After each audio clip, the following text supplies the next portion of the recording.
It's podcast time, boys and girls. Hope everybody's had a wonderful week. It's been hot and wet and wet.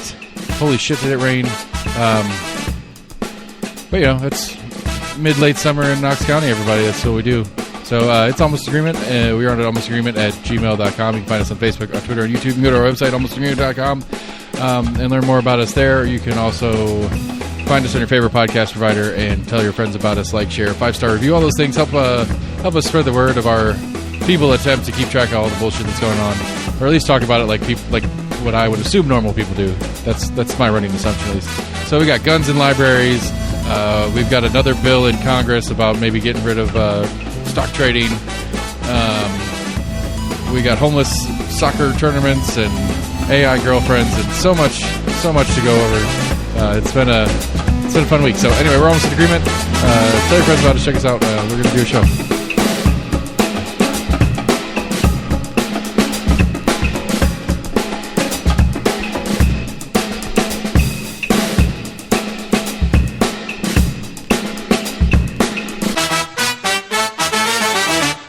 Hey, bud day. Hey. What's the haps, Jax?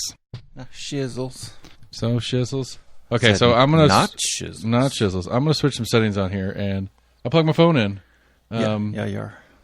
So I put my phone in. Not that anybody important's calling me. I've been getting spammed more over the last 2 or 3 weeks than I think I've ever been spammed before. And so either my provider got a leak and my number's gotten redistributed out amongst the spam peoples, or something, or I signed up for something and a phone number is attached and they sold the shit out of my phone number because it has been relentless. All right, Mine slowed down for a little while, but it's started to pick a little bit back up. All right, so you guys can't see it at home, obviously, but while we was doing the intro, I got one.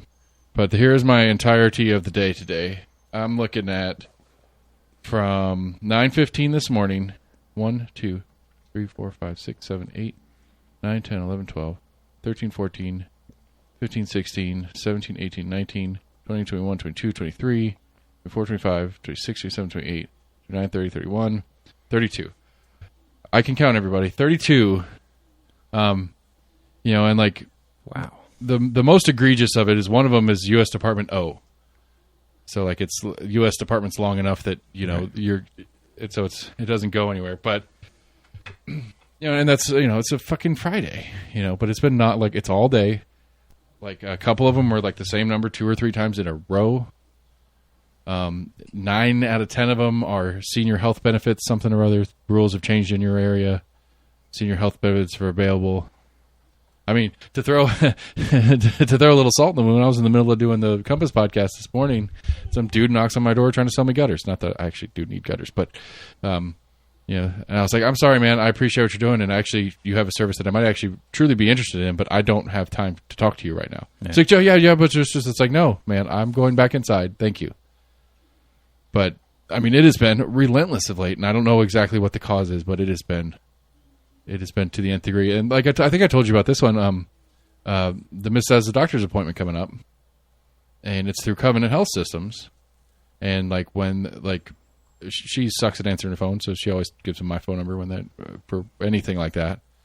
And so, a couple weeks ago, they called me and they're like, "Hey, we're just trying to set this appointment, confirm this appointment, whatever it was."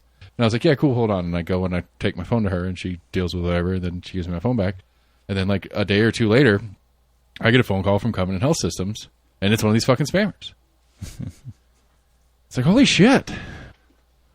That to me should be criminal. That part should be criminal. And everybody that listens knows that I'm not the type to ever try to add criminality to it. But that's fraud. That's just straight fraud to me.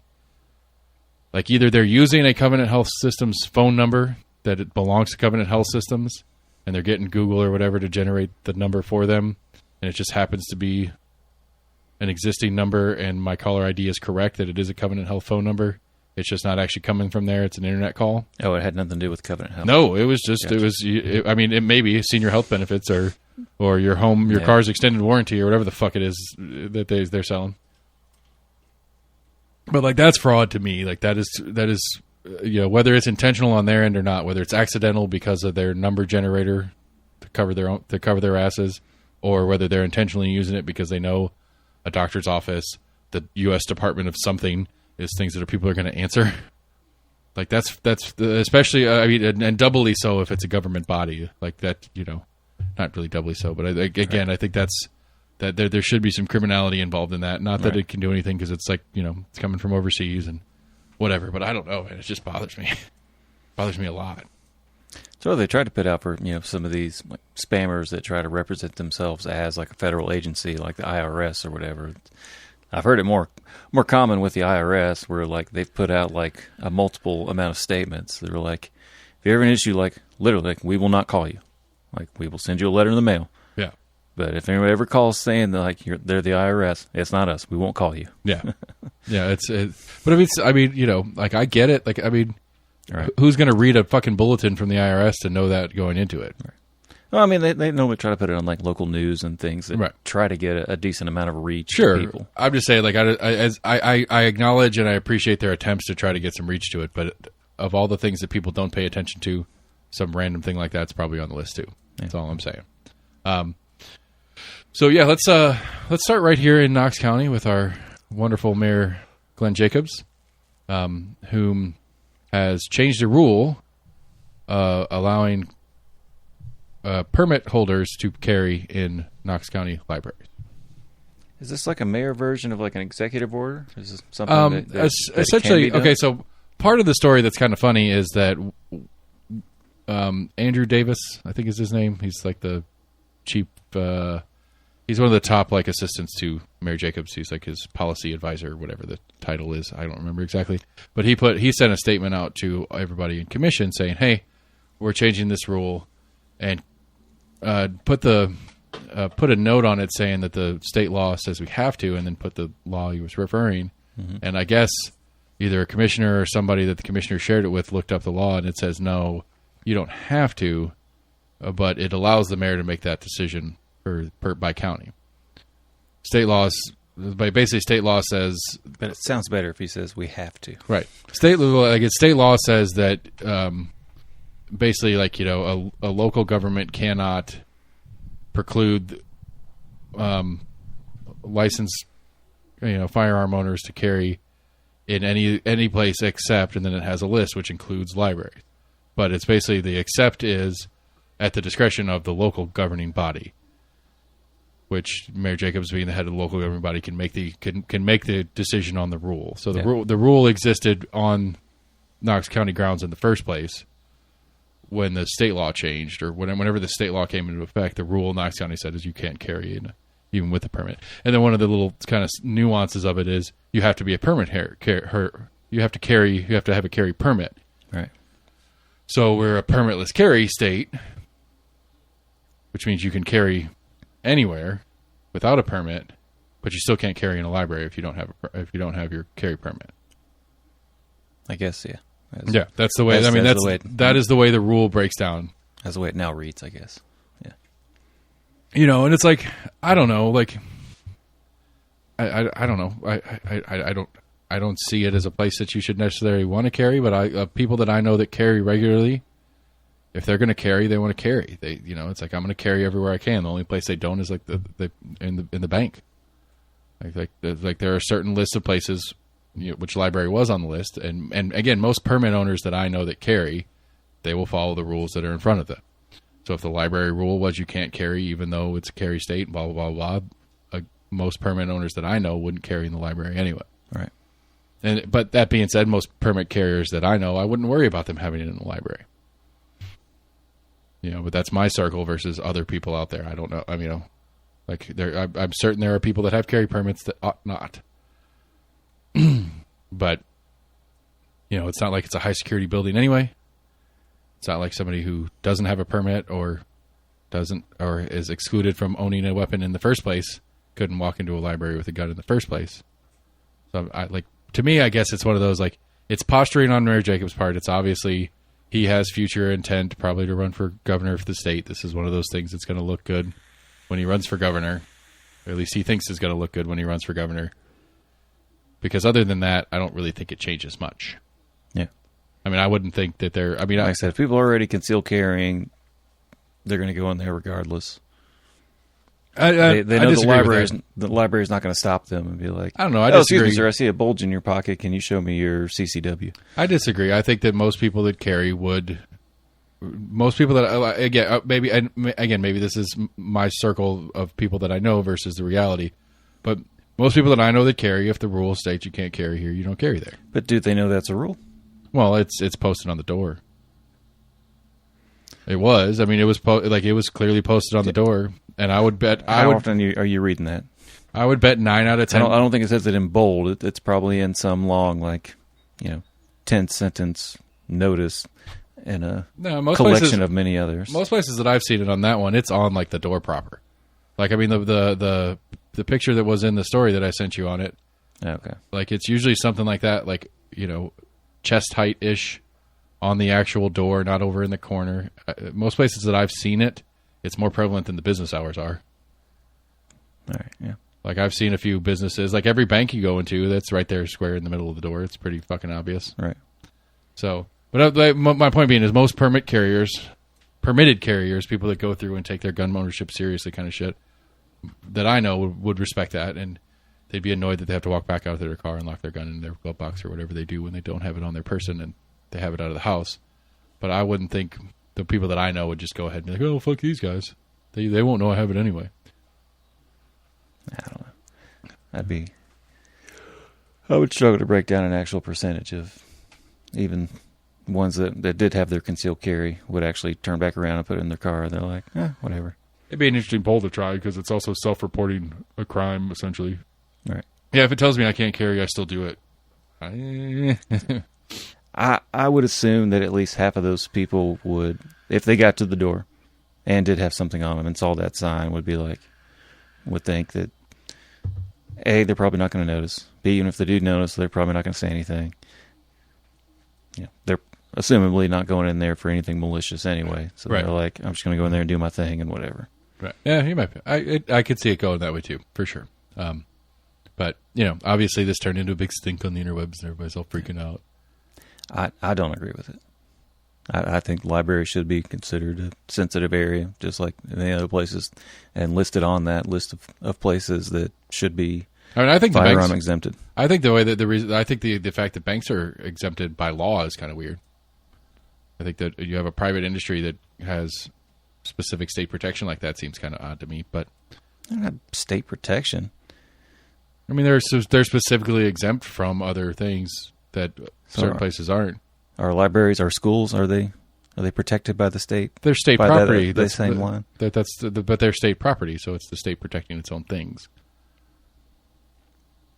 I just think that part's weird. I don't think. I'm neither here nor there on it. I have my carry permit. I don't carry all the time, but when I do carry, I'm very aware of where I'm going and what I'm doing with it. I don't know why a reason. In my opinion, I don't believe why a reasonable person thinks they should be able to walk into a bank armed. Because what if a bank robber comes in? I mean, that's the argument. I'm not making the argument, but that's the argument that's made. If you're going to go into any establishment and just want to have that mentality that an armed robber could come in here at any moment. I mean, I think that is an argument, a generally generic argument made by people whom advocate for personal carry. Yes, right. In all scenarios, just out of a basis of fear. And I'm sorry, that's the last emotion that you need to have if you want to be a responsible gun owner, because that's when you make irrational decisions. If you are that afraid that you're in that mindset, that you're any place and where you go, that you're always just on this defensive and just always looking over your shoulder, thinking that at any point somebody could come in with a gun. I got to be prepared. That I don't envy anyone that lives that fearful life. I'm sorry.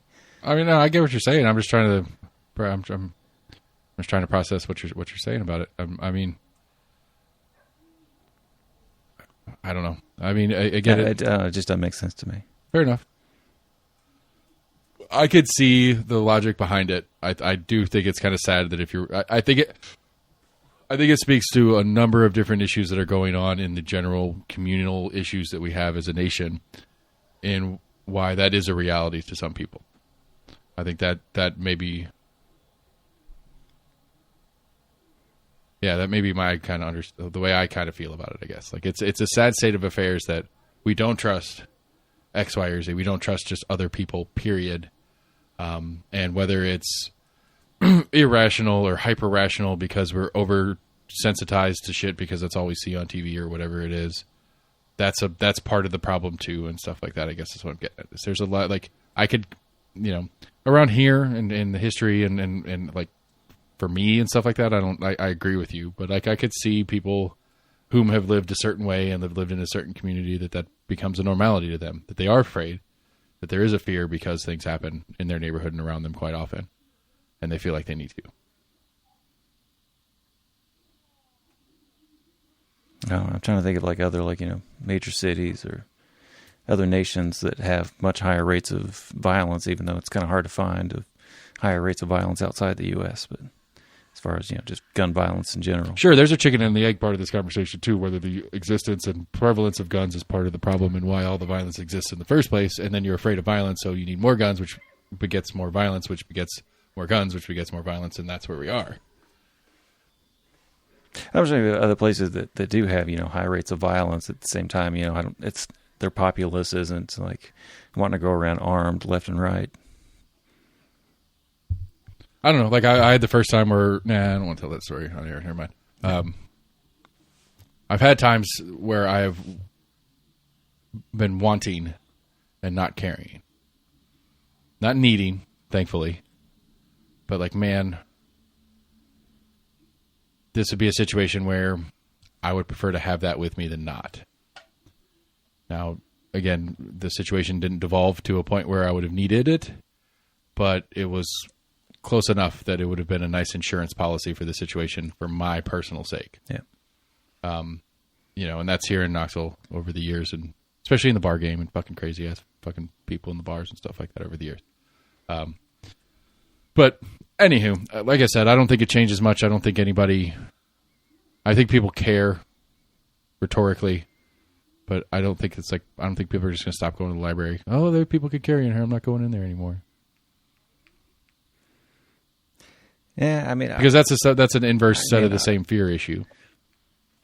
I mean, I would think, and I'm assuming it probably is trending that way, that less people are going to the public libraries as of late.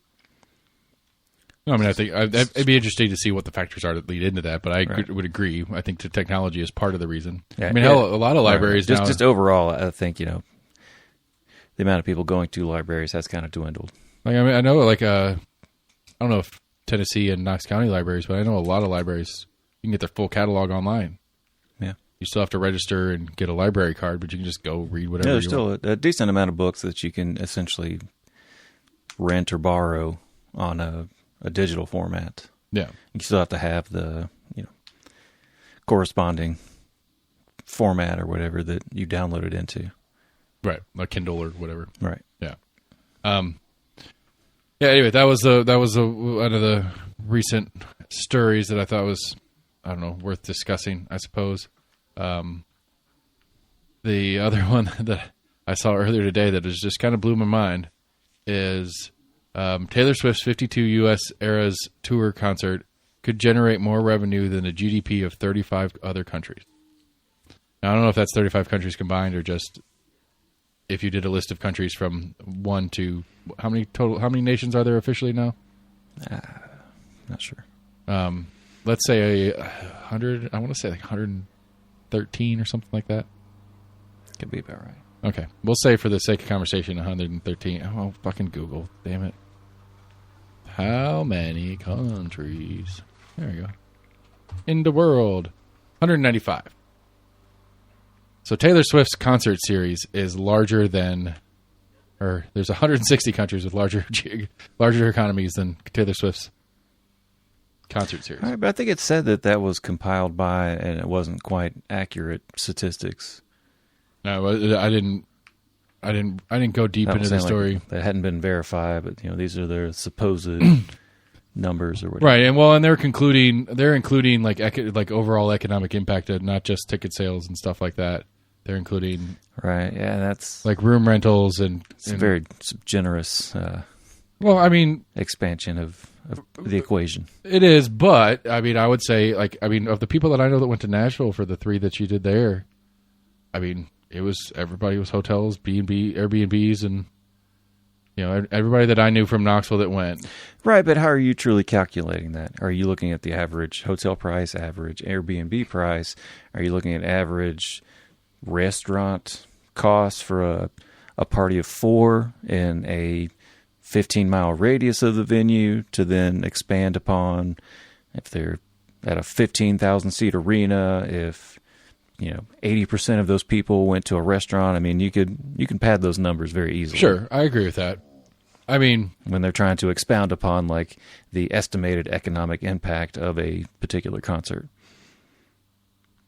Sure. I mean, I don't disagree. I mean, I think the same thing goes like, when the host city has a Super Bowl and they're bragging about how great it went for them in post, they're going to talk about every single thing sold that weekend, even if it was just some guy going to the corner store to buy a 6-pack of beer because he was the one guy that wasn't doing anything that night. He just needed a couple beers so he can go to bed. Right. At the same token, I kind of thought about that after you had sent this, of how much, possibly, potential money could they have lost, which it's kind of hard to, really juxtapose it next to the potential money that they got. But how many people, saw that there was some shit going on in downtown and they were like, fuck that, I'm not going down there tonight.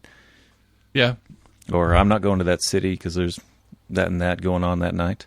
I mean, I'll go next weekend. For the sake of sounding like you, how many people are paying that close attention to the other things going on in the place that they want to go? Possible. Last time I was in Nashville for leisure was, I think it was Foo Fighters in fucking 2016 or something like that. Right.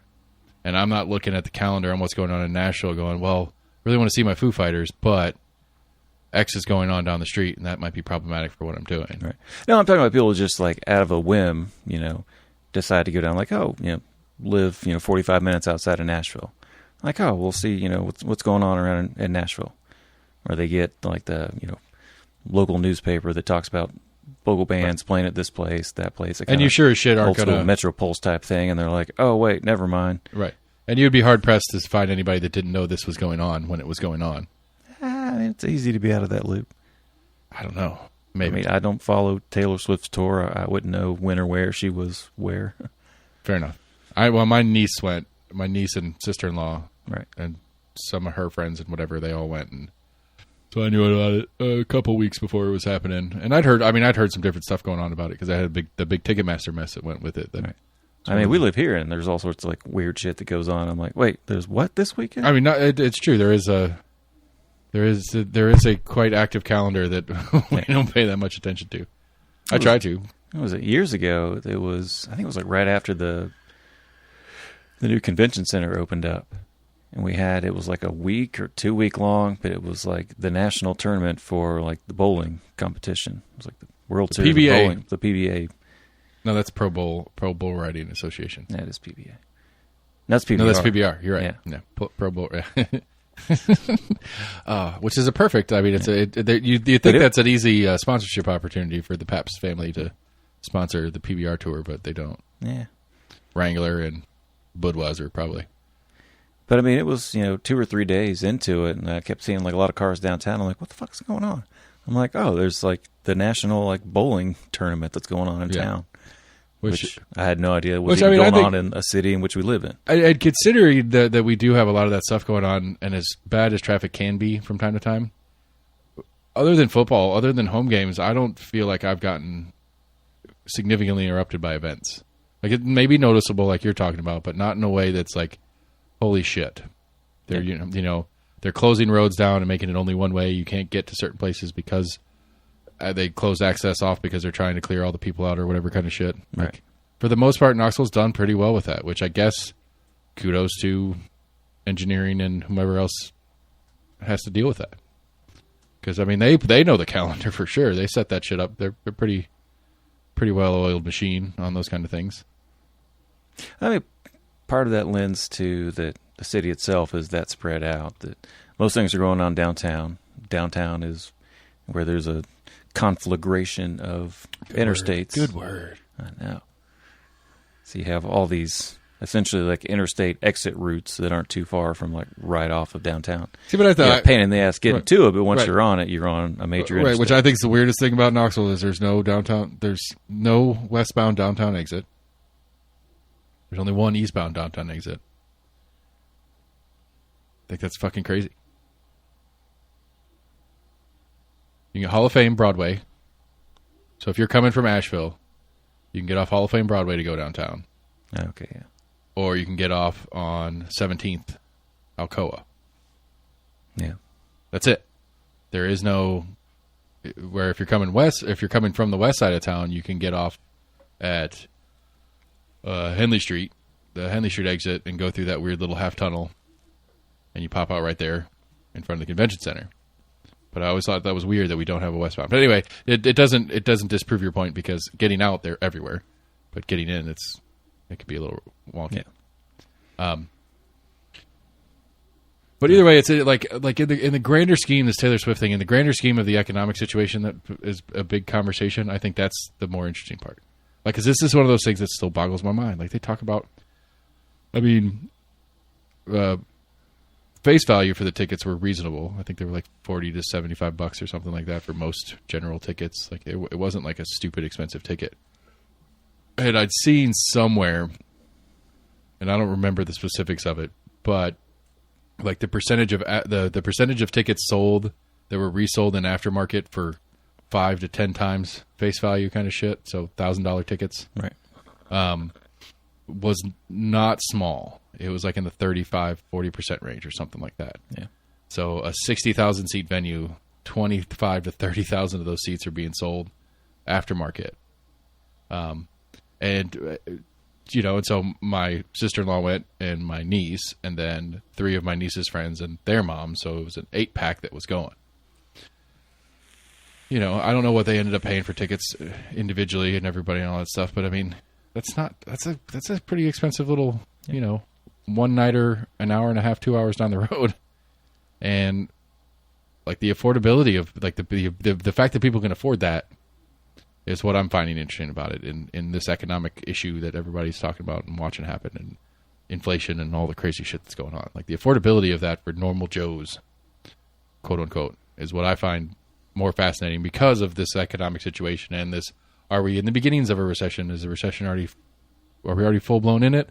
Are we on our way to it? Where are we at in this recession thing? Because everybody seems to think it's going to happen, but then people are dropping $1,000 per ticket on a Taylor Swift show. Right. Well, those are people that tend to have a little more money. They can't afford it. And there are people that can't afford it, and they'll put that on their credit card and pay the exorbitant amount of fees and try to pay it back at some point. Sure. I could see if you were a fan that it's a lifetime investment. It's an experiential investment, right? And justifying it to yourself as that. I don't know. Again, I guess I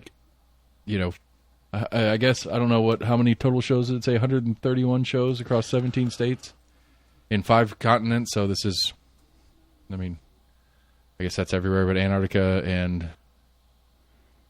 She's not going to Australia. That's the only one. Maybe there's no. They're not going to Africa. Probably not going to Africa. It's probably more likely. I don't know. Google the tour. Oh, fuck.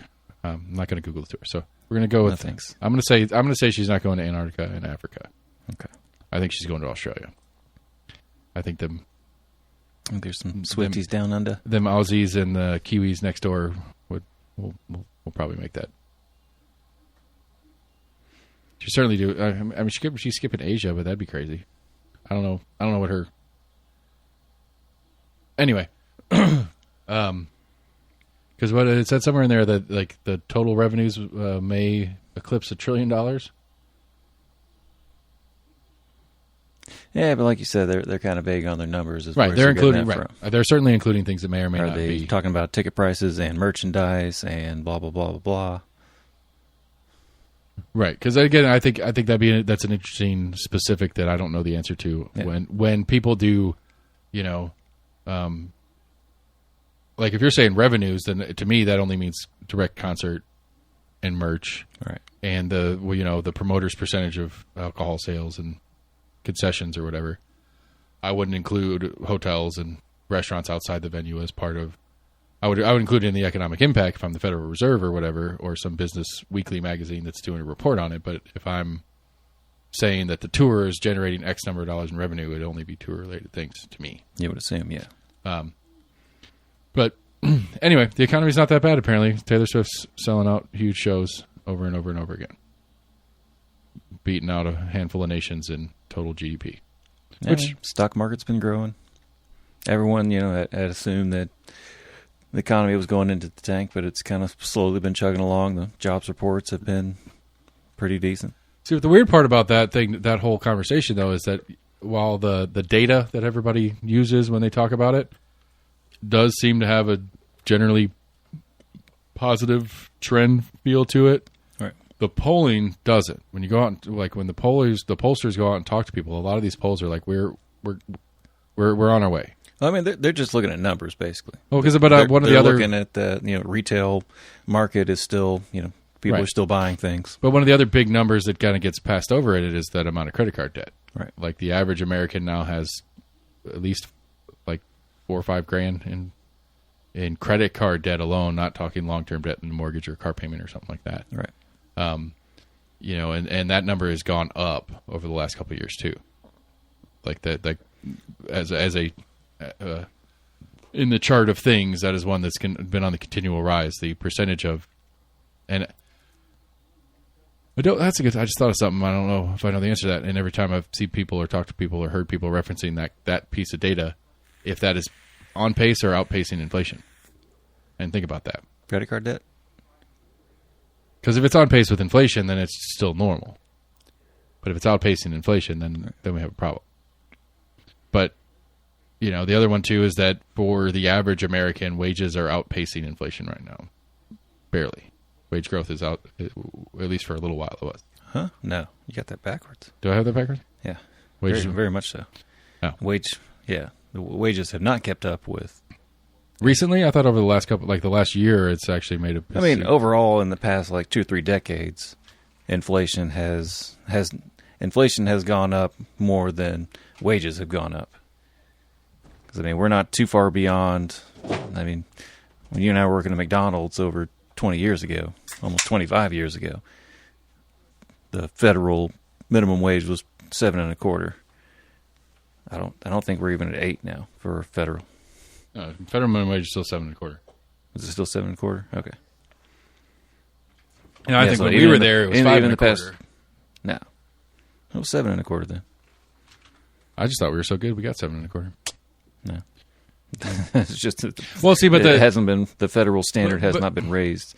But here's the argument against that though, is I don't think McDonald's is hiring at minimum wage. I think they're hiring at 10 plus right now. Probably, yeah. So, which to me, this shifts conversation a little bit, but what that to me says that the need for a federal minimum wage is kind of pointless, because the industry understands that they have to do it to have employees. Because I hate necessarily. What do you mean, not necessarily? Why is McDonald's starting at 10 instead of 7.25? There's enough businesses that will say, we're only going to pay you as much as we're required to pay you. Well, but in a market right now, then they're not going to have any employees. It's possible. I don't know. There will still be those people out there that are, either unhireable in most venues that will take whatever is available. Right, but I think places, a convicted felon that can't get a job anywhere else. Right, and that's a separate subset of issues as well. But I'm just saying, okay, I don't know. I can't think of any specific. If you have a specific, I'm interested to hear it. But I can't think of it a specific industry at large, let alone individual company, that could get away with hiring at minimum wage right now. And get away with it as in anybody willing to work there. That's the problem that most businesses are having right now hiring, is that nobody's willing to work for the wage that the company wants to put out that's well above minimum wage right now. Right. And so if you can't get anybody to work for you for the wage you're offering, which is already above minimum wage, even if, yes, the unhireable person, but then that's as the business, you're going, okay, well, okay, I found somebody that's willing to work for minimum wage, but are they going to do a good job? Are they going to stab their coworker while they're here for whatever their felony was? Like, what risk am I taking by hiring this person who is otherwise unhireable? There's a plethora of industries that are constantly high turnover jobs. I don't that essentially assume that half of the people that they just hired are not going to survive very long and are going to be shitty employees, but their body's getting some kind of job done for them. And they accept that. But I think even those companies right now still aren't hiring at minimum wage. They're hiring above it already anyway, because they can't even get They can't even get bodies in that are worthless for minimum wage anymore. Yeah, that's my point is that it to me it bowls the. I mean, short of going to like that $20 minimum wage that a few people are out there talking about, or $15. That was. Early pandemic was a $15 living wage, whatever that fucking thing was. Outside of that huge jump, I just don't think anybody realistically. I'm sure there are some out there, and there are some people who are willing to take those jobs for some random reasons. But I think, at a whole, I don't know. But I would, if 2% of the total workforce in the United States worked for minimum wage, I'd be surprised. Now, don't get me wrong, 2% is a lot of fucking people. 150 million. I mean, it'd be 30,000, 300,000, 30,000. It'd be like 30,000, 50,000 people working for minimum wage. I mean, I'd say if we look at some job ads, there's still places that are hiring at $8.50, $9 an hour starting. Which, I mean, it's equitably a decent bit above the 7.25 federal minimum wage. Right. I maybe. Okay. Well, if you're getting paid actual minimum wage, come find me. If you're a worthwhile employee, I will beat the shit out of minimum wage. You can come work for me. I'll pay you less than I'm paying everybody else, and we'll both be happy. That was a joke, people. Relax. I mean, we're actually fully staffed for the first time in a year and a half. I was just reading an interesting story. It was, I think it was Washington or Oregon. It was one of a couple states that just changed their state laws because they don't have it federally. I think we kind of talked about this a little bit. But in agricultural workers, there is no federal requirement or they're one of the few industries that are exempt from overtime pay. Oh, I didn't know that part. We've talked about some of the different exceptions that agriculture has, but I don't remember talking about that one particularly. Also, one of the ones they have is they're exempted from having a requirement for overtime pay over 40 hours. So then, I guess there was a couple states that, I guess, tried to strengthen their laws and make it also like state laws. They weren't able to do that, and they interviewed. I think it was an asparagus grower, which I was amazed that he was paying his workers like 30 an hour. Right. And some of these people are working, 50, 60 hours a week. As they kind of joke that, the vegetables don't start growing on the weekends. Right. And they were talking about, I guess, like even in like the peak seasons, I guess during this time in the summertime, you may have to do like 2 cuttings a day. Because if you have a good bit of rainfall the day prior and a good bit of sunlight, he said, some of those asparagus sprouts or whatever can grow like 8 or 9 inches in a day. But then they interviewed some of the workers that had been, doing like the seasonal thing. They'll kind of bounce around depending on what's in season, going around to different farms. But they actually ended up making a lot less money because this guy, apparently they did it in like a 3-year kind of tiered system to where this year, they were starting out at, like anything above like 50 hours, you had to pay overtime. And then like next 45. Year, right, yeah, and just kind of slowly lowering it down. So this guy, they interviewed he was him capping him at whatever the pretty much. Which I mean, that's one of these people that had been, relying upon getting like $1,400 a week, right? Because they're working like 70 hours. Yeah. Now all of a sudden they're working like 48 as the max, right? And the guy's like, I've had to, deal with or essentially hire more people and spread out those hours versus having less employees and paying them to work more. Right, because I think I mean I don't. So she was like, the one Hispanic lady, she was like, you can just get rid of the overtime thing. Just don't worry about overtime. Right. They were like, because now we got to get a second job. We lose, right? We lose because of this change that you put in place to protect us from the evil boss man. And like as soon as you started going into it, I started thinking about that there are times and places where, the federal rules on overtime are more damaging to the employee than to the employer. The employer, the employee wants to work more, but I won't let you work more as the boss because I don't want to pay you time and a half. And, I would be perfectly happy to let you work 50, 60 hours a week, but I'm not okay with paying you 10, 20 hours at time and a half. Right. It's that goes into some of my nanny state shit. And I'm not going to go crazy on it. I'm just saying, again, it goes back to be if the core of employment is it's a mutually beneficial agreement, which I don't disagree that there are plenty of companies who are not they're not good faith actors in the relationship between themselves and their employees. But if it's a good faith deal and both parties understand what's going on, I think it's a problem when the government comes in to tell you how you can work and how I can work you as the relationship goes. Right. I think that this is being an example of when the government's coming in and actually damaging the workers. I mean, the workers didn't know any other way. Like that's just the way it's always been in the agricultural industry. Right. You didn't get paid overtime regardless. Right, but like if I'd say that the problem, they were much more looking forward to getting overtime pay. They were like, "Hey, I'll finally start getting paid a little bit more for working." Or the guy, or the other way, the 10-hour days, 7 days a week. Or the other way, the farmer fixes it is he says, "Okay, well, I'm only paying you $20 an hour, but I'll guarantee you 60 hours a week. So 20 of those 60 hours will be at 30 or whatever the math is. Just do the math and figure it out, and I'll end up paying you the same a week. But then I won't have overtime. And actually, if I remember correctly, overtime is taxed at a higher rate." By the employer? I mean, the employer's taxed higher? No, the employee is taxed higher. Your income is higher taxed in overtime. Yeah.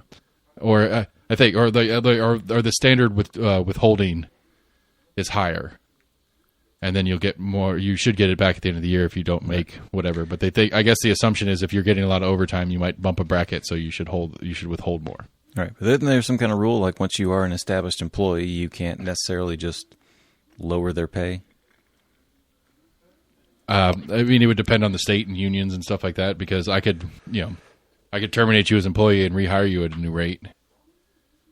But if there's like termination rehire rules in place, depending on the industry and stuff like that, I don't know. I know in Tennessee at least, where we're right to work and we're crazy or whatever. But in Tennessee at least, like I could fire an employee and rehire them tomorrow. I mean, no, we've done it before. We've lowered pay rates on people. It's a change in job title. Okay, yeah. I'm assuming there's some kind of caveat to it. And like, obviously, if you move into a different department or whatever, you can justify a pay change. I mean, I don't think if they stayed in the same position. I don't think we needed to justify it technically, but I mean, that's why we did on the one particular case that I've been a part of. Right. I thought there were some kind of rules against, like, you can't straight up just lower somebody's pay. I don't know if there are actual rules in place on some of that or not. I would say there's not in Tennessee. That would be my guess. Whether it would have to be a federal rule in place that you can't just lower somebody's pay. But in Tennessee, at least, even if there is a federal rule, I could fire you, or you could quit, and then I could rehire you the next day at a new rate that is not necessarily the same. Right, but that's not the scenario right. we were speaking of, right? But I was saying, I mean, I would assume that all these farm people are temp labor, so they're basically rehired every season. They're not full-time employees all year. So I would think that the rehire happens. I would say there's a bit of both. I mean, some farms do like seasonal, where they've got crops that grow in the spring, crops. But you were talking about I mean, you were talking about those people that follow harvest season around. Right. Those people are going to be seasonal hires, so every year it's a new hire. For some, yeah. For those who follow it around, who work for different farms, and they. Because like I remember reading a story about apparently like a lot of the like Texas Panhandle, Oklahoma and up their the grain harvest, whether it's wheat or corn or whatever it is, all through the the plain states and stuff like that. But there's like 3 companies that do all the harvesting for every farm. So you have these giant, like, thousands and thousands of acre farms, and it's a contractor that they hire, and they come out and bring their combines, and they run like 15 huge combines, and they just work their way north through the season. Yeah. And so they start in Texas because Texas harvests first, and they harvest Texas, and that goes, like, the trucks take it wherever it goes, but then the harvest, like, these combines just drive up the road, go to the next farm and do it. They just move their way north. And so there's a very few big farms that own their own harvesters anymore because they use these third-party companies or whatever. And again, that's going to be a contract. Well, that's going to be a contract period, not an employee per se. Right. But either way, there's 2 ways this farmer with the asparagus thing could have kept his cost where it is, and it would have been either we change your pay rate and keep working you 60 hours a week, but figure out the math to make it the same total pay, or I just don't let anybody work overtime and I hire more people to cover those 20, 30 hours a week that I need extra people for. But again, I don't know. I'm not opposed to the 40. Like, I like the 40-hour work week as a rule of thumb, but I'm not sure. Like, I don't know. Maybe it's just me. I get it. Like, I don't know. Because I've worked for a lot of places, and they would work me 50, 60 hours a week if they could get away with it. Right. There's a lot of places that do it. I mean, we were at McDonald's. They hadn't had that mid-level kind of manager position that you were on, quote-unquote, salary, but all of a sudden you were working 50, 60 hours a week, making... Yeah, that was me with Cookout. I don't 20 grand a year or whatever. It may have changed. I don't know if it's still the same at Cookout, but Cookout it was a genius fucking scam. They figured out how to scam the shit out of us as managers. Yeah. We would work. We had to clock in when we started working and clock out. We were all salaried, but when our clock in exceeded $40 or 40 hours, they paid us $10 an hour on top of our salary for those extra hours. Which, there's plenty of companies that wouldn't do that. You just work your 60 hours, you get your salary, and shut the fuck up. Right. And so, like, initially I was like, oh, that's pretty sweet.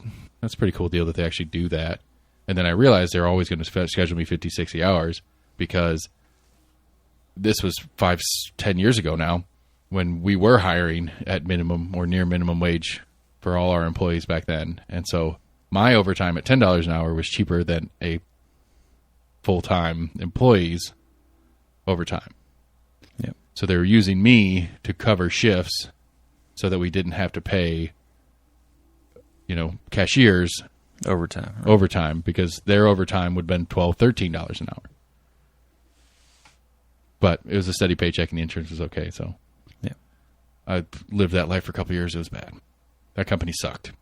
May not still suck, but at least in the 10 year of my experience with them, it sucked. I don't know, moving on. You shared this story.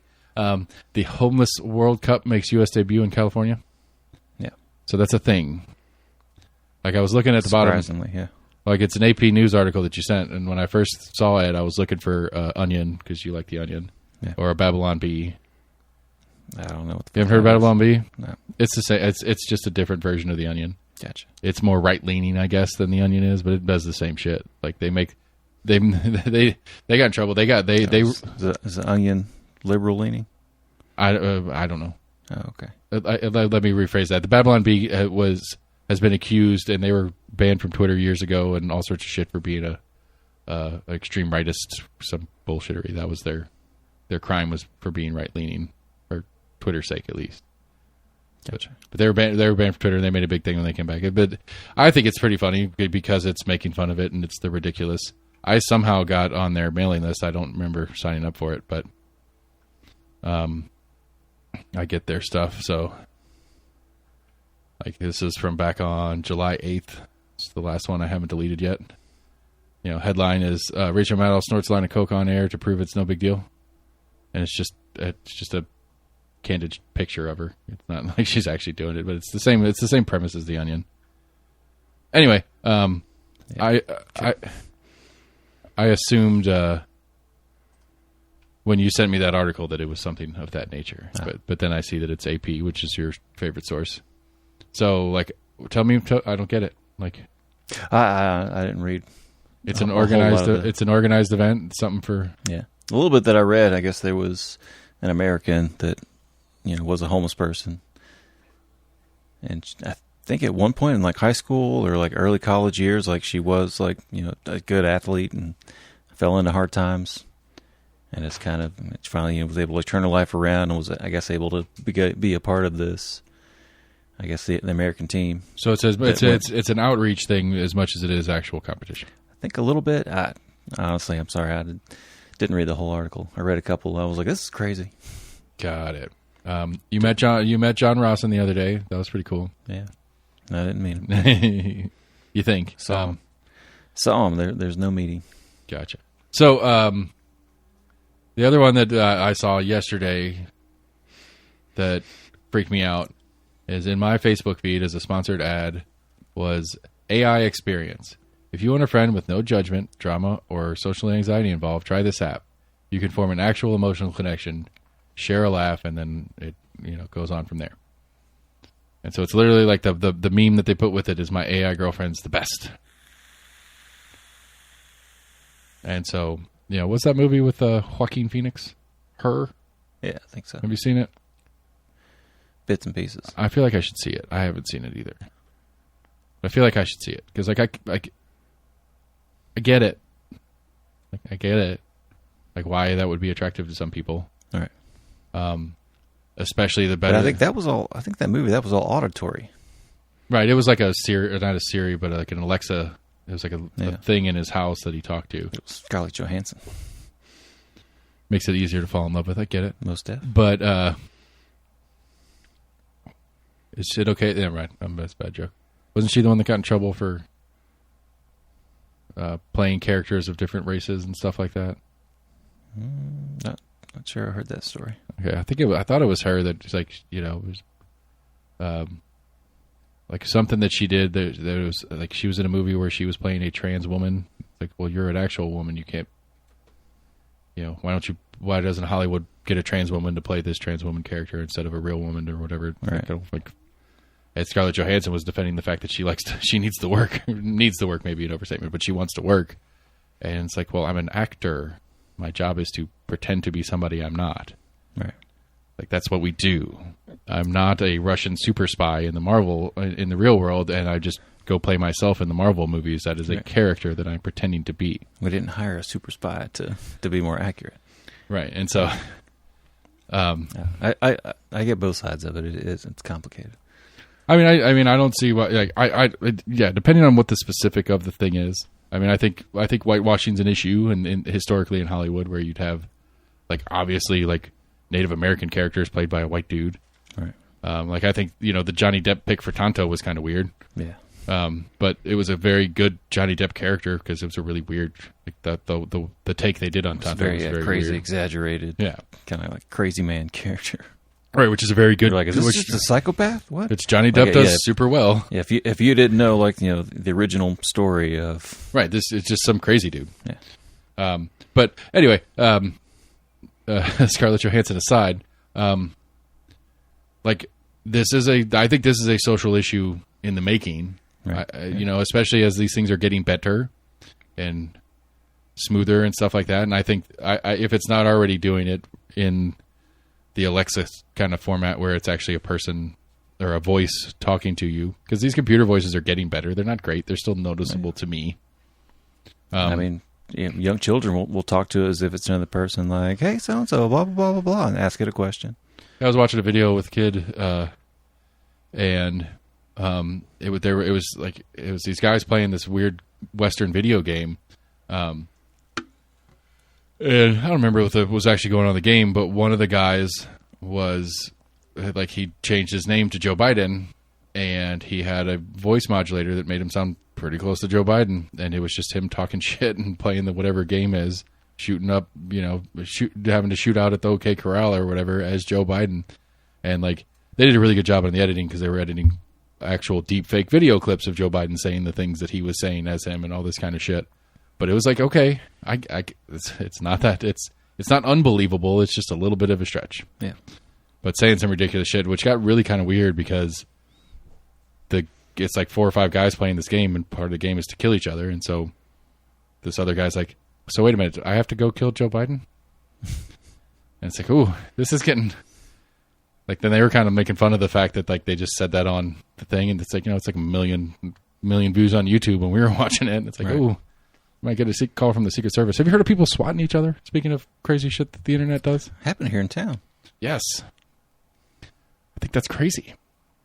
I don't quite understand it. That's been going on for years. I know, but I just don't like I can kind of understand it. Like the first time I heard the story was a couple years back, and it was a dude, and he was playing like Call of Duty or something like that, and he was in his house and playing the game, and I don't know, I've never really played it that much, but I've watched people play it and seen videos of the kids watching people playing or something like that, and people get pretty intense and yelling and screaming in their comms and stuff like that. But from the SWAT team perspective, okay, we got a call. Like one, what are the odds that you're playing online with somebody in a certain game that you are local to them, that it's a local phone number when you call the police? I would think that 911 would pay attention to that. I'm not saying they don't. I'm not saying they don't act because we're in Knoxville and it's a Anchorage phone number calling in saying that this thing's happening. All right. But I'm thinking that should at least kind of poke up a little bit of a flag. Be like, okay, let's pay attention to here because this is a really weird out-of-state caller. Right. So that'd be the first thing to me that, like, from the SWAT perspective, and that, again, like, the idea that people are doing each other, it's its own set of crazy. But from the police perspective, I mean, most people that are doing it are masking their location anyway. Fine, okay, but still, we get a phone call. 911 gets a phone call saying something that is SWAT level happening. Like, there's no procedure of verification. We just go kick the door in and figure it out later. How do you verify? I mean, I don't know. That's what I'm asking. But that's what I'm asking. How do you verify? I mean, they don't just go kick the door in. I mean, the local one that happened, they didn't go kick the door in just because they thought shit was going down in there. They established a perimeter. They like called out to them over, either loudspeaker or asked them to come out. Basically, they came out with their hands up and they were able to figure out what was going on.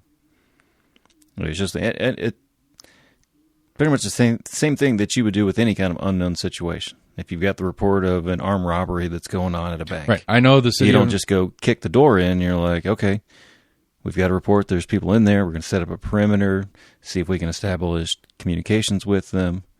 I mean, it's just about any kind of unknown thing. They don't just go in guns blazing. All right. They typically go. So at right. it So very, if I got my headphones on and I'm hard gaming and I can't hear them yelling from outside, right. But they're listening as best they can to what's going on inside, and I'm screaming about how I'm going to kill you, motherfucker. That necessitates a kicking into the door. All right, I get it. What? Oh, I get. Sorry. Yeah, I guess you're just framing this solely around just. Well, one of the stories that I know, right? One of the stories that I'd heard on it was they came in the door and like they kicked the door in because he was presumably, I don't know this part of it, but I'm presuming that he was in game, headphones on, screaming at his thing and not responding to them calling or yelling or knocking on the door or whatever, and then came in after him anyway. Right.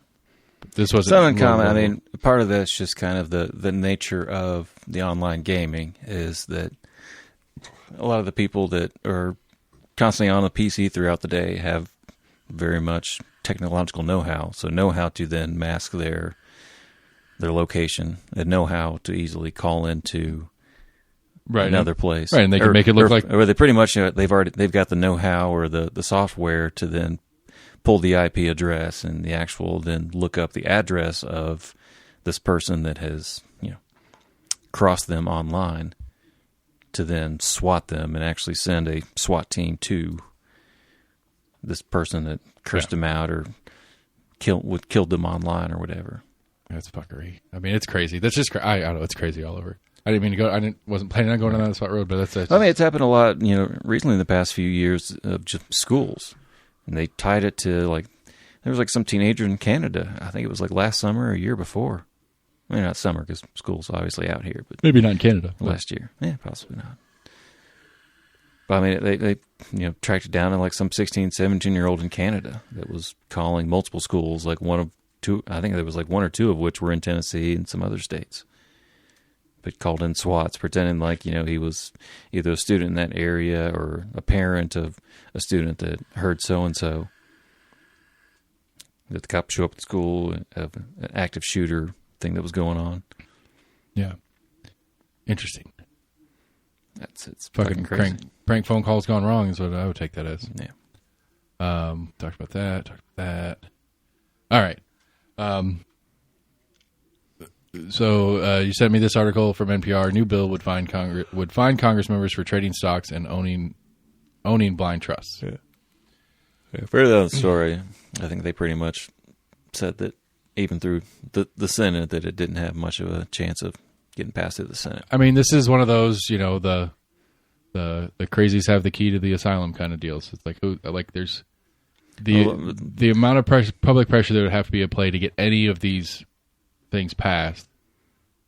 I don't know. Like I'm trying to think of it would have to be like a Pearl Harbor level event to get the fervor of the public enough to make this a necessity. I mean, I would think there has been enough that has come out of recent, from 3 or 4. I think I've pretty much found like ties to at least 4 of the current Supreme Court justices of definite, very, very, very dark gray areas that would then kind of very much allude to an air of non-impartiality. Yeah. Something about, what was the most recent one? Was something about Venmos Sonia or Cash Apps Sotomayor to her top aide for the Christmas party. No, this was another Clarence. This is another Clarence Thomas one, I think. Okay. So the most recent one I heard was Sotomayor. I assume she probably had a book, but I didn't realize she also had a children's book. But I guess when she was doing talking seminars, that her aides were pushing that college to buy. Right. They were basically forcing the college to buy a certain number of her books to have available if people want to buy it after the speaking event. Yeah. For her to come to a speaking event, which just sounds like a different way of paying them to come to the speaking event. To force, So I didn't hear it was like a kind of a quid pro quo as far as like, oh, well, if you want them to come talk, you need to. I thought it was more like encouraging them, like, hey, they're coming to talk, but just kind of like, kind of pressing them to, hey, you should buy, You need to get another 1,000 copies. Well, it was that many. I don't know. To have in like the school library, so I figure it's at least like 5 to 10 or something. But when you're talking at 5 to 10 different colleges, I don't know. I don't recall hearing specific numbers, but the impression that I got was that it was a significant number. Like the way it was pitched was that how many people you have coming to the talk. I think they said over the past like 10 years or so that she could have amassed like $5 million or whatever. I don't know. Right. Yeah. I mean that's a Supreme Court issue, which is its own set of the crazies have the keys to the loony bin. But either way, I mean, again, it's the same. Like all 3 branches have the same issue. It's like who's going to step in. They're not going to do it themselves, and who is going to step in to do it to make them do it. Right. I mean, they have to be made to do it. It's been a little like the tug and pull that I've heard as of late. Because at one point, the Senate Judiciary Committee, tried to bring in the Chief Justice, and he kind of politely declined and was like, we don't have a need for it. We've signed affirmations of impartiality and utmost respect to the rule of American law. Right. You keep going back to the Supreme Court part, which I don't disagree with you on. There's a whole set of ethical issues that are going on there as well. But this article talking about trying to keep Congress and the Senate, Congress people and senators from trading on the inside information kind of thing is what I took this article to talk about. That you said. Oh, sorry. Yeah. Now, again, I think the Supreme Court shit that's going on is fucked up too.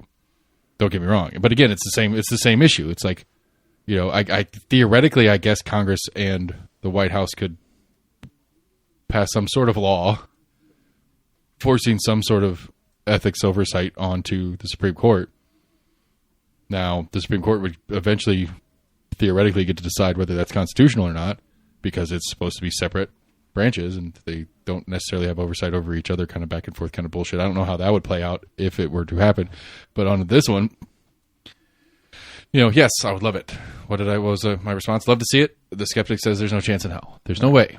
I mean, I just like, again, it's like what, because to me it goes into that same thing that we were talking about a couple weeks ago when I was talking about Miss Rhonda Lee up in Powell. Like, she went after Hallsdale, which is what she said she was going to do if she was elected, blah, blah, blah, blah, blah. And good on her for actually following through with that. But if I'm a county voter, and I think it's District 7 where she represents or whatever, and the Hallsdale issue is not my top issue, you know, like, so to bring it back to what we're talking about, like, you know, I think it's a big fucking problem, and I think it needs to stop. But is it my top issue when I'm electing Burchett next time? Next time Burchett's on the ballot, is that my top issue? Is Burchett on the campaign trail? You have to promise in writing that you are going to do everything in your power to put some sort of limits on what you guys are allowed to do and how you're allowed to make money outside of the job while you're doing the job, or I'm not going to vote for you? Or is it, I don't know, I don't know, train safety reforms or something like that, so we don't have a derailment a day continuing going on, or some sort of infrastructure issue so that our roads work right? Or going, like, what's my top issue when I'm voting? It's not going to be this for most people. And so what's in it for them as politicians to actually make that promise? They can talk about it in the very vague ways that they like to talk about stuff and sound good about it. But when, you know, when the rubber hits the road in this conversation, they're never going to pass it. There's the handful of members that have some sort of, you know, ethics to them that are trying to put these things up, but they're going to get bogged down in the process and disappear and not even have the really good chance of having even the political impact that they should. Like, Pelosi shouldn't. I mean, Pelosi, this last round of conversation about it came up a year ago, right? No. It was like a year ago. There's a couple of senators had put up a thing, or a couple of Congress people had put up a thing, and Pelosi was asked about it, and she's like, "No, I think it's free market stuff. We're allowed to participate in that." And then, like, a week later, she was asked about it again, and she's like, "Well, if this House wants to present a bill, and the numbers are there, then I will allow it to hit the floor," or something like that. And there was one, I can't remember, it might have been AOC or somebody like that had put one together, but it fell apart in subcommittee and got, you know, assigned over here and pushed over there and just kind of got lost in the game. Yep. And by the time it officially fizzled out, it had kind of passed the public conversation about it. And that's what she's going to do, or Chuck Schumer, or to pick on Republicans, McCarthy or McConnell. She's not the House leader anymore. I know. I'm just saying. Okay.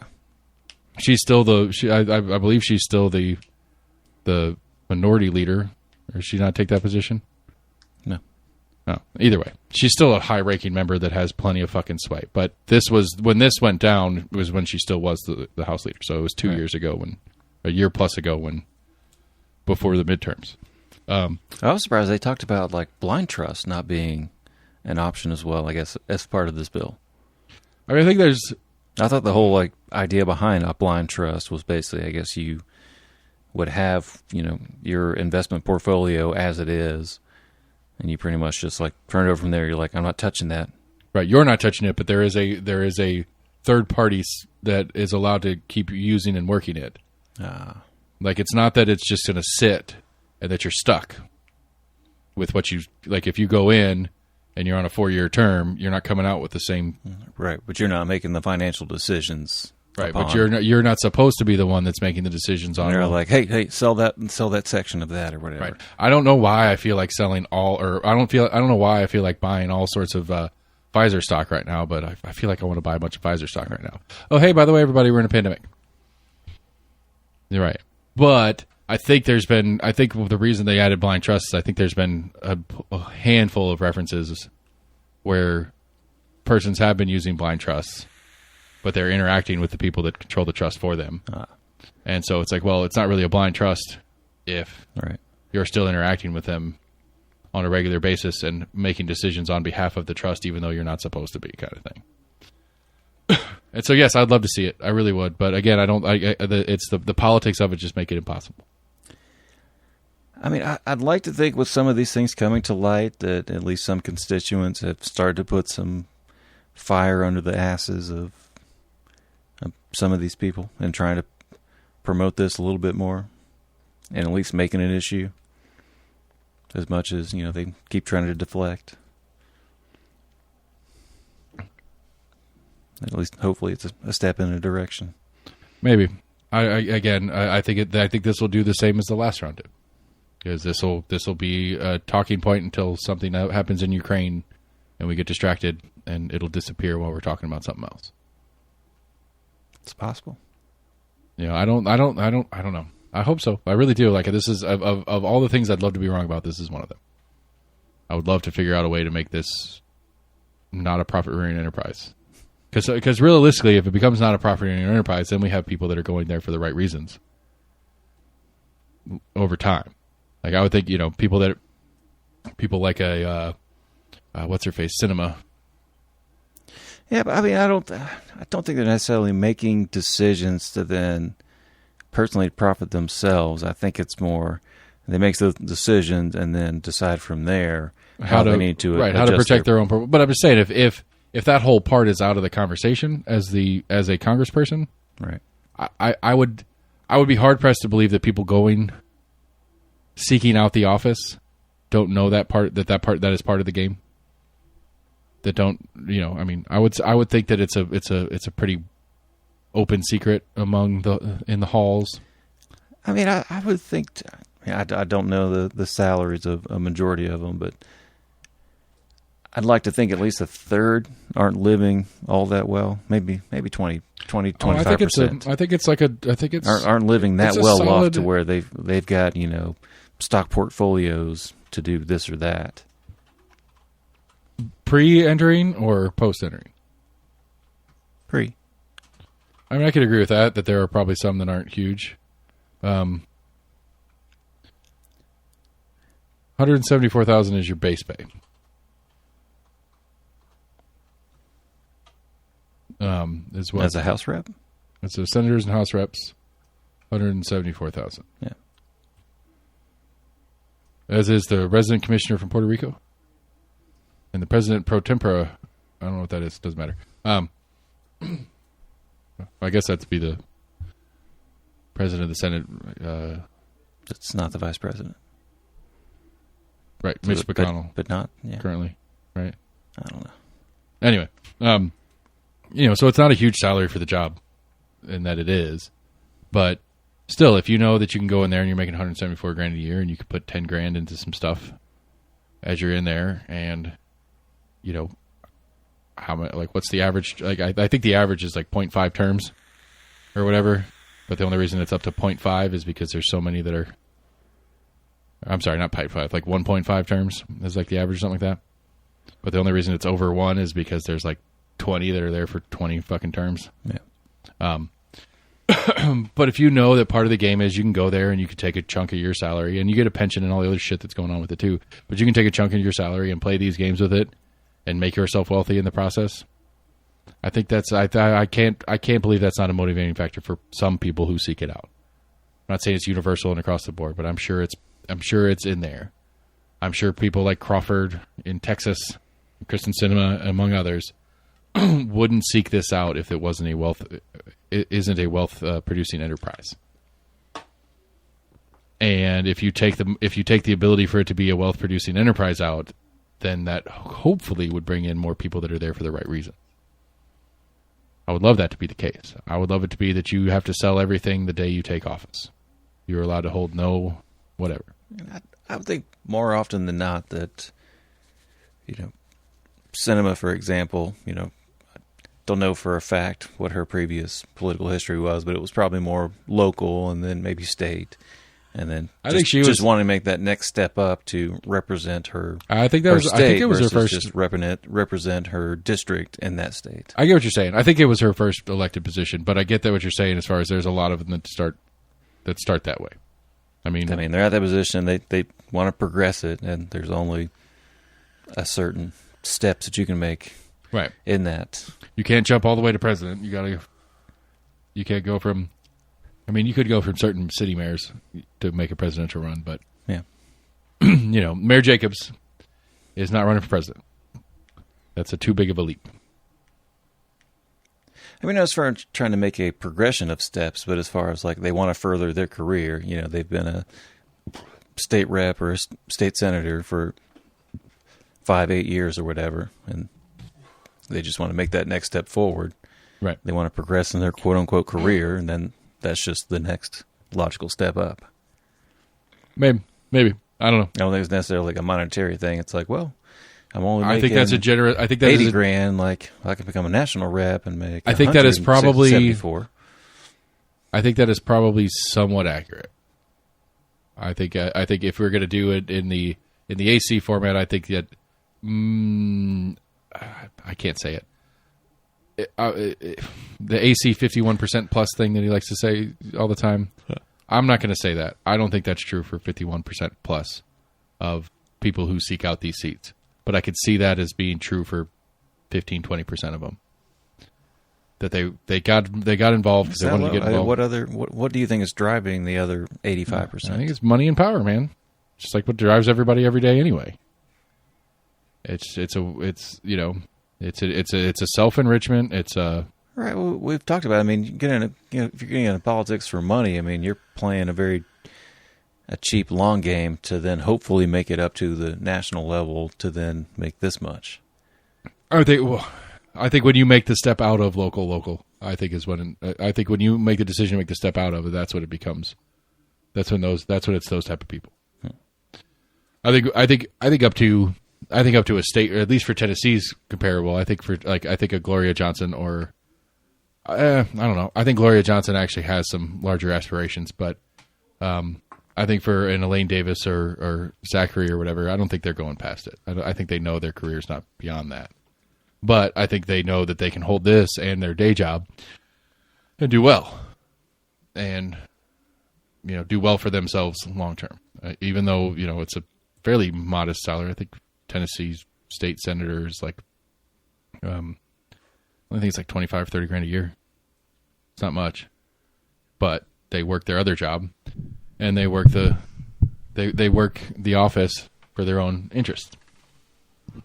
Which I would argue that Manis did. I don't know if he did or not, but anyway, I think it's a figuring out how like everybody likes to say take money out of politics, and usually that's when the conversation is about campaigns and stuff like that. Get all the money out of campaigning. I think take money out of the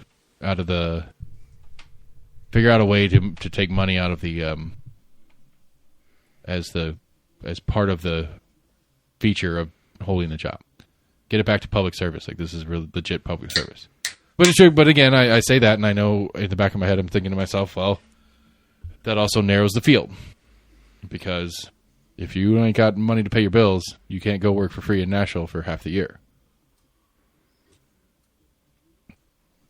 And there are plenty of smart people that don't make a lot of money and have to keep a full-time job to pay the bills that could do very good things in government but can't afford to not have their job.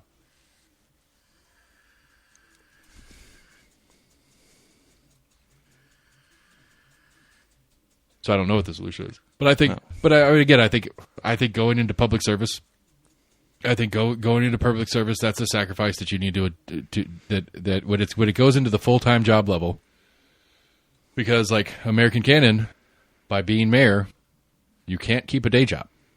Like, you are obligated not to have it. This is your job. It is a full-time position. And by state law, if I understand it correctly, by state law, you have to quit your job if you get elected. And so if that's okay to say, well, you have to quit your job, well, then I think it's okay to say that you can't have these other financial tools at your disposal during the time you're holding this office.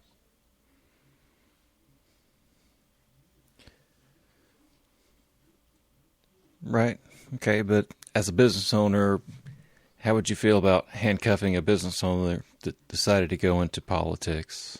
What would you recommend that said business owner do with their business as a controlling person in that business? That's the straight up owner and CEO of a business.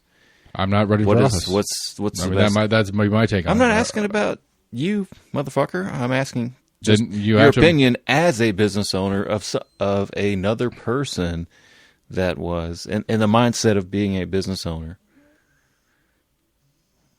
I would say if someone was running If I would say, if you're, I mean, I would say to anybody, even in the current format, is like you need to be sure what you're asking for if you're going to run for this seat. If you're going to run for this seat, and the rules in the law state that you have to give this up in some way, shape, or form, then you have to be comfortable giving that up in some way, shape, or form. Depending on how it's specifically written, if it says what would you want them to give up? I mean, they'd have to give up. I functionally. I mean, again, it depends on how it's written. Like the article you sent talking about blind trust is like, well, if you can't use a blind trust, then you have to sell your business. That's the deal you have to make if you want to hold this seat. You would be okay with that? Not essentially forcing a business owner to sell off their. They don't have to seek office. It's a choice they're making to seek office, and that if that's the cost of the choice, then yeah, they can. If that's the rule, I'm not saying I think it's the right rule per se, but I'm confused on what I'm trying to figure out. Just wondering on your opinion on it. Okay, well, I mean, I guess frame the rule for me. What's the rule that you like? If it's the one off the article that says you cannot trade stock, I'm not going off that article whatsoever. Okay, well then, in general, then we'll give me a breakdown of what the rules is that you think that a business owner, because I don't have any kind of preconceived notions of what rules look, should or shouldn't be, because I don't know what the rules are as is. I thought you were talking about. I think either way you slice it. So if it's just me and my business and whatever, either way you slice it. If you're electing me for office, even if I have to give it up, that's going to color the way I treat items that involve a business of the one I had to give up when I take the seat. So if I take the seat and it says you cannot own anything outside of a home and a car or whatever like that as part of the job, if that's the rule in place and I make the decision to run anyway and win, then I have to accept the consequences of winning, which would be to give these things up. Now, at the end of the day, it's going to color the way I treat things. Do I shutter the business for the time I'm in office and then reopen it on the other side? Depends on what the business is and whether that's a functional way to do it. Do I sell it off to somebody else? Do I sell it to a family member or something kind of like that where I can just buy it back as soon as this thing's over? But either way, no matter how you slice it, if something comes up that's an issue that is related to my industry that I had a business in, I'm already colored on how I'm going to deal with it. And it may actually change my coloring of how I'm going to deal with it, because it may be, well, I'm not in the industry anymore, so fuck those guys, because those are my competitors in the past and I want to screw them over. So I'm going to make it harder on them to do things because I don't have to deal with that because I don't own that business anymore. I don't know how it colors it exactly depending on what it is and who it is and what it is. But I don't think that would be great. Personally, I wouldn't want to do it. I wouldn't run for office if that was the case. That's what I figured. I assumed you would be unopposed to forcing a person to give up their business interest just because they wanted to represent. But on a philosophical level, the idea is that you don't have to run for office. You're not required to. This isn't like you're not getting drafted into public service. You're choosing to go into public service. And if the choice of public service has a consequence, then you have to deal with the consequence that the choice has. And if we want to design a public service structure that serves us better, I think taking monetary gains out of the reason to hold said seat is probably a net positive. All right. I don't know. I mean, even not being a business owner, I kind of feel like I would have the notion that I would feel odd about requiring someone to. You would keep people out. Sure. Any kind of keeping any kind of controlling interest in a business. I mean, I would be for, obviously stepping away from that business and having any duties with that business whatsoever to be controlled by someone else. That you're not messing with that. It's not something you have to worry about whatsoever. Right. And I mean, again, depending on what the office is seeking is another subset of it too. It's like, well, but I mean, being almost kind of like a judge to where it's almost on your own kind of, not necessarily volition, but it's under your own kind of like notion to recuse yourself if something comes that you have an interest in. It should be upon yourself to say, hey, I have something that could affect something I have monetary value in. I'm not going to vote on right. this. That's what I was going to say. Is like it's like depending on what the seat is, because if you're a self-regulation essentially, but if you're the governor, you can't, or if you're the president, you can't. Yeah. Like I can't recuse myself. I'm the governor. Well, I guess in Tennessee you could, because you could just not do anything and then it passes anyway.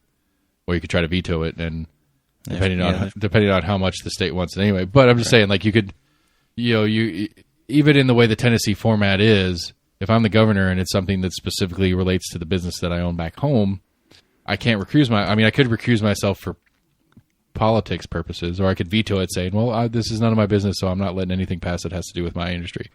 Well, that could be just my way of trying to stop it because I want it stopped for my own ends. But again, I think it's the philosophical base of that is that it is a choice that I am making to seek this out. And if somewhere in that choice is the human instinct of how does this benefit me, and I can hold on to my business, and while I'm in Nashville, I can shape some laws that are going to help my business long term, I'm probably going to do it.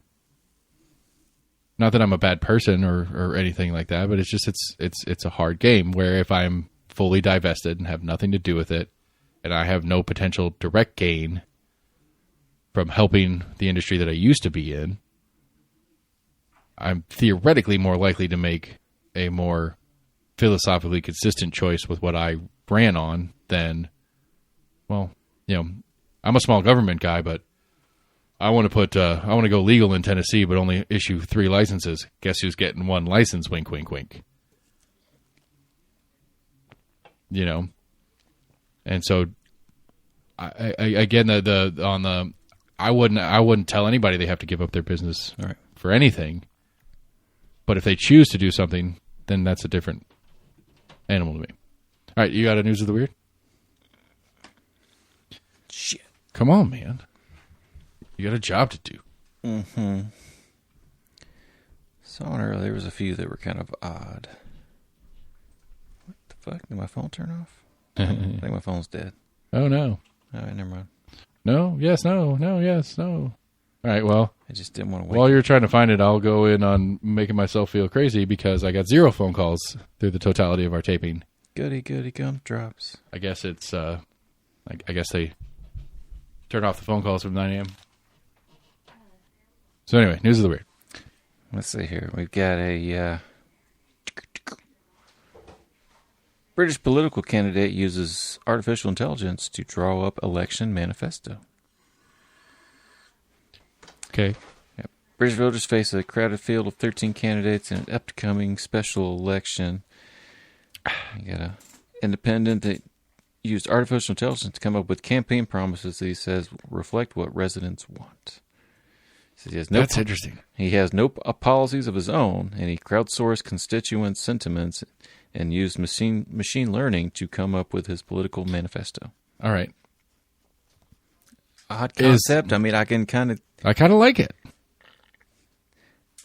I get the idea of trying to crowdsource ideas, but essentially to just try to go off what is trending. That is. But if said politician is willing to act upon, but to make his platform off of, if he's willing to act upon the platform that the AI crowdsourced, and obviously the crowd agrees with if he's elected, but he's going to act upon it, that's I think that's actually kind of cool. Now, when does the AI figure out that he can get the politician to do what he wants to do, and then the AI starts doing some crazy shit? But that's a separate little Terminator 3 movie we're talking about. I think it did go on to say that like the AI wasn't like ChatGPT where it was coming up with paragraphs and sentences, that it was more like an AI like polling software basically. I've jokingly pitched the premise of if I were ever to run for seat 18, I would build a website that registered voting constituents of District 18 could log into, and every item that comes up, I would put so if I'd be House Bill 17 is on the floor or is in the subcommittee that I'm a part of, whatever it is. So House Bill comes up, my platform would be whenever this thing comes up, I will put a simplified version, a layman's term version of what the bill is and what it's going to do on the site, and then I will put a poll on it, and you guys do it, and I'll put a time frame on it so that you guys can finish it, or you'll have a place where you can contact, and we can have conversations, and we can try to understand it, and have and how you guys want me to vote on it, and I'll just vote on it however you guys tell me to vote on it. Like I've long made that idea. Like that would be the idea of my thing. It's like it's not me. You're not elected. You're electing me to do what you tell me to do. So I'm going to tell you what I'm being asked to do, right, and then we're but going to do it. You're limited to the reach of how your survey actually made it out to how many people. Sure, but if you get down to the brass tacks of it, the people that are engaged are the people that are voting in the first place. And so, and again, this is the problem of democracy, because not voting is a vote. Right. And if you choose to not vote, and leave it to the people who are, then they're the ones that are going to make the decisions on your behalf. That's what's happening anyway, except there's the middleman of the district whatever rep, whom is interpreting and guessing at what their constituency wants, kind of whatever. And I guess theoretically, if they were a good player in the game, they would be acting on behalf of their whole district, not just the voting portion of their district. But that's the only numbers they have. But realistically, they're probably only acting on the voting participants of their district anyway. And so I mean, that would be more true to democracy as a theory. And it's like, look, I don't care what the Republican supermajority tells me or what my party chair says I'm supposed to do on this topic. Here is the data from my constituents. They're registered. It's not just random people that went to my website. It's people that are registered and confirmed to be in my district. This is what they want me to do on this topic. You can get mad at me all you want, but this is what my people are telling me to do. This is what I'm going to do. Yeah. I think it would be a great general format to do things in. Like Rogan talks about it all the time. It's like we got Face ID and thumbprint match and all this kind of stuff that we can verify that the phone is our phone when we have our phone, and we can do our bank transactions, all this shit on our phone, but we can't vote on our phones. Right. Like all these complicated, crazy shit that everybody argues every time we have an election cycle on IDs, no IDs. Are you voting in the right district and all this stuff? Like, it can't be that hard with the technology anymore to be like, this Tuesday's election day, log into your voter app and vote. If you don't have the means to have a smartphone to have the voter app, here's the local voting precinct where you can go do your thing, verify your votership, and go. I get the idea of trying to do, I guess, like remote voting, but well, that's a little bit of an overstep, right. And I don't really necessarily want to go down that part of the path. But the idea of being like, as a rep, I'm repping my district. This is what my district is telling me to do. Right. Figure out, because I don't know, I haven't gotten anything from Elaine Davis, period, as a constituent or as a media person trying to reach out to her office to get a thing. I've gotten nothing from her. She has no insight from me unless she listens to the show of what I want and what I think is right for the state of Tennessee as an 18, as a person who lives in 18. And so it's like, well, I'm not saying she's not polling and she's not going out and talking to constituents, but she ain't talking to me. So I wonder if any candidates have sent out just a broad questionnaire to their constituents. I mean, Becky does a post-session kind of breakdown mailer that she sends out. That's a breakdown. I'm asking. I'm right on the front end. No, I don't know that anybody does the front end. I don't know that anybody does any on the front end. And I think part of it is because there's so much stuff going on in such a small window of time that there's no way to create said questionnaire, get it out, get it filled out, get it back, get it broken down, and then get back to the floor and vote on it. I mean, midterm, which is essentially early voting term, essentially. But I'm saying, like on what? What kind of questionnaires are you talking about? Do you think we did a good job in this last session? A generic of what are you concerned with? Blah blah blah. Yeah, I don't know. I haven't seen one. Not at least not from a candidate or a rep that that I am beholden to. I mean, I don't think it's a crazy concept if you really want to know I agree. Of what concerns. And again, with the technology today, it shouldn't be that hard or expensive. It shouldn't be a money issue. I mean, you can make it a money issue and go fucking old school and send out mailers with... Mailers are expensive. A mailer would be more expensive than an app. I guess. I mean, for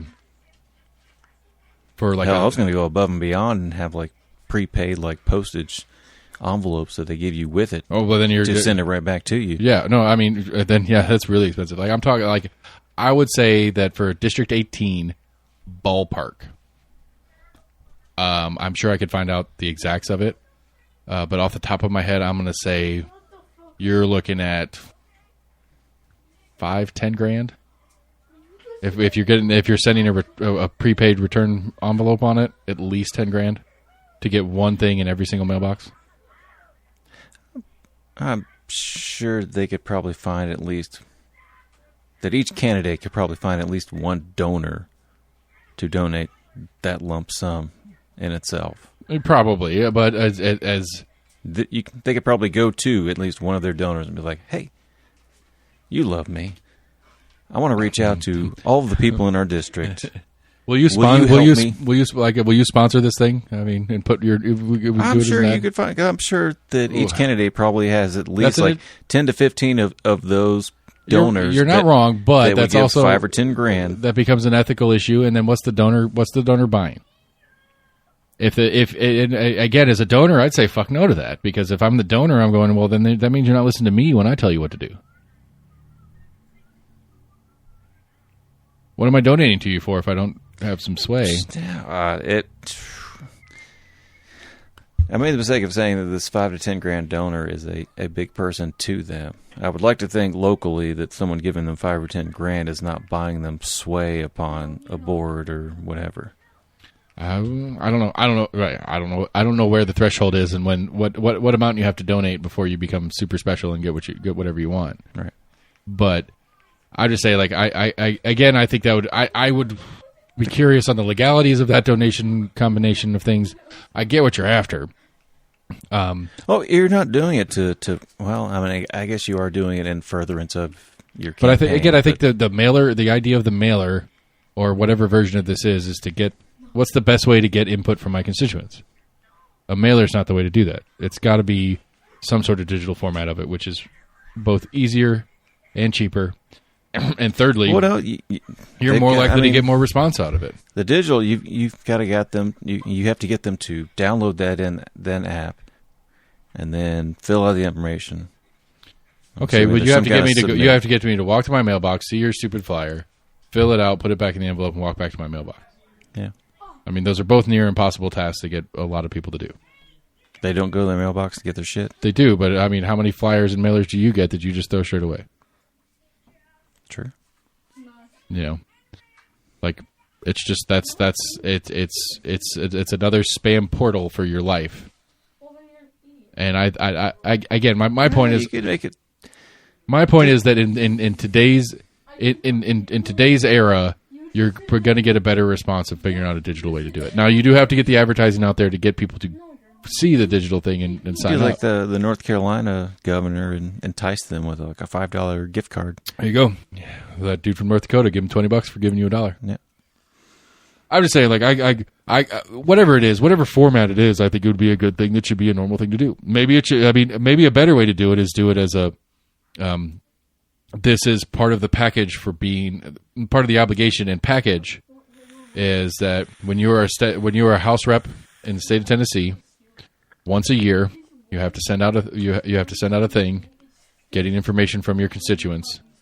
We pay for it as the state. Yeah. Boom. You know, that covers the funding part of it, which would be expensive. I mean, you would think that the local Democrat and Republican, or at least the parties themselves. Well, and I think would want to get that information. And I think it's something that you could probably fairly easily pass, because as the person who is voting on passing this law to make this thing a requirement and a normality of it, you're maybe annoyed because it's work, but at the other side, it's an opportunity for you to engage with voters and sell yourself for the next election. It's a pick up new voters that haven't. It's a pre-campaigning thing for you. So I think we'd have to figure out how to word it, but I think that's a bill that could pass. I think you can make that happen. Write it up. Figure it out. I'll send it to Gloria. She might actually bother reading it. Elaine will just throw it away. But yeah, are they going to get passed? Do it. But are they going to be able to get it passed? I think, well, if Gloria does it, no. No way it gets passed if Gloria does it. If Elaine does it, it might. But I think, I think it's I think it's a worthwhile endeavor to chase down. I really do. I think try to figure out how to get. Yeah, I'm trying to think of ways to get more input Right. upon the people that vote, or B, get more people involved in voting of people that don't feel like they're engaged. Right, in. but again, I keep going back to the digital format too, because then it becomes like it's easy for the staff because I'm just old school. But I'm just saying, but it's easy for the staff. You get this information, it immediately compiles it. Again, you make it a state law thing, and so all that the raw data is publicly available, so you can go look at it. Like you and I could go look at it and be like, well, Elaine Davis got her return, and this was a top issue for District 18 voters. And next election cycle, we can be like, hey, this top issue that we told you was a top issue, nothing happened. What do you got to say about that? Becomes a campaigning conversation issue. It finds a space to be like, okay, well, at least for us, because I mean, there could be an excuse. It's like, well, I tried to put it up. We had something up, but it got shut down because of this, that, and the other. But at least becomes a conversation piece that they have something to answer to, because we told you to do this and you didn't do it. That was good news of the weird. You want to do another one? Or you want to call a show? I was trying to see if I saw some other weird one. I want to say. Oh fuck, man! We screwed it all. We did this all wrong. Hold on, start over. News of the weird. You got to go now. I didn't do the fucking theme music. You don't have to do another one. I just wanted to make sure the theme music got in there somewhere. I did want to go full in, but I found like a funny joke for it. But there was a human waste leaking from truck causes crash on Connecticut Highway. Of it just being a shitty situation. Oh, that's the show, people. These are the jokes. Good God, that was good. I love it. Thanks to Lil E back here making a big ruckus. He's my favorite. No, that's not true. They're both my favorites. I love both my kids equally. Not one better than the other. We're Almost in Agreement at gmail.com, Facebook, Twitter, YouTube. Go to the website, almostinagreement.com. I think I'm just going to skip the voter guide 23. I give up. Go to Compass. Use theirs. It's way better anyway. What else was I going to say? Oh, yeah, favorite podcast provider, all those things. Hit us up. Tell us what's going on. Tell me how wrong we are about, constituent participation. Or if you know how to write a bill, hit me up. We'll figure out how to write this bill and see if we can't get somebody to push it through. I'll call Justin Cornett. He can help us out. Anyway, Almost Agreement, everybody. Thanks for listening. Have a good night. We'll talk to you all soon.